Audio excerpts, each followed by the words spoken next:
Home Minister Rajnath Singh, who is on a two-day visit to Jammu and Kashmir, met the delegations of ruling PDP, main opposition National Conference and Congress. They apprised Home Minister about the prevailing situation in Kashmir Valley. The Home Minister will meet the Chief Minister and civil society delegations today. The Cabinet has approved the Surrogacy Regulation Bill 2016. The bill seeks to prohibit commercial surrogacy and allow ethical surrogacy to needy infertile couples. External Affairs Minister Sushma Swaraj said the bill will regulate surrogacy in the country by establishing surrogacy boards at national and state levels. She said only close relatives of couples seeking children will be allowed to be surrogate mothers. In a big boost to the country's rail network, the Union Cabinet has given its approval for 9 projects worth over 24,000 crore rupees in 9 states for expansion of railway network and enhanced connectivity. The 9 projects of building third lines and some doublings are on the north-south and east-west corridors of the Golden Quadrilateral. Prime Minister Narendra Modi has asked the officials to systematize the measures being taken by them to address student grievances. Interacting through Pragati, a multimodal platform for proactive governance and timely implementation, the Prime Minister recalled his earlier instructions to all ministries for extensive use of space technology. Baloch protesters carry Indian flags and pictures of Prime Minister Narendra Modi during demonstrations against Pakistan government in Balochistan.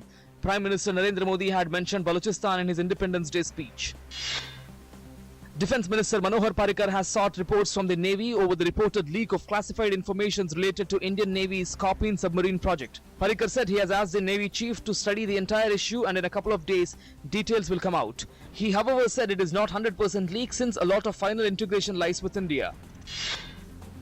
The Union Cabinet has approved compensation of 5 lakh rupees to victims of cross-border firing. The Cabinet also decided to increase the compensation amount for terror and left extremist violence victims from 3 lakh to 5 lakh rupees.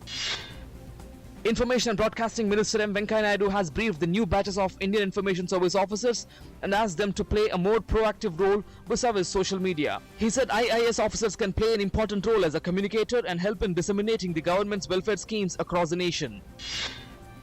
The festival of Janmashtami, the birthday of Lord Krishna, is being celebrated across the country today. Tight security arrangements have been beefed up in Mathura and Vrindavan. President, Vice President and Prime Minister convey good wishes to the nation on the auspicious occasion. 4 Iranian naval vessels allegedly perform high-speed intercept of an American naval destroyer in Strait of Hormuz, coming within 300 yards of the American ship, forcing the vessel to change course to avoid collision and fire warning shots. United States claimed the ship was on routine transit in international waters. In Italy, rescue crews using bulldozers and their bare hands raced to dig out survivors from a strong earthquake that reduced 3 central Italian towns to rubble. The death toll stood at 159 with 368 people injured, but the number of dead and missing was uncertain given the thousands of vacationers in the area for summer's final days. A United Nations investigation report has established that President Bashar al-Assad's forces carried out at least 2 chemical attacks in Syria and that ISIS terrorists used mustard gas as a weapon. The panel was able to identify the perpetrators of 3 chemical attacks carried out in 2014 and 2015, but was unable to draw any conclusions in the other 6 cases that it has been investigating over the past year.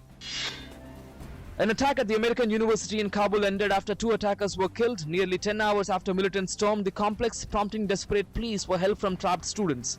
The attack triggered explosions and gunfire, killing at least 1 person and wounding 26 others. No group has so far claimed responsibility for the attack.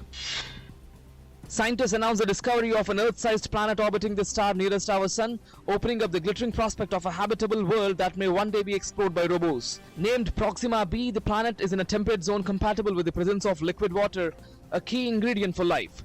The findings, based on data collected over 16 years, were reported in the peer-reviewed journal Nature. China has showed off its first images of a rover it plans to send to Mars in mid-2020, which is designed to explore the planet's surface for 3 months, the latest aim of China's ambitious space program.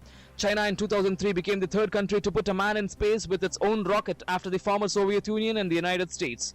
China's latest manned space mission is due in October and is aiming for a manned moon landing by 2036.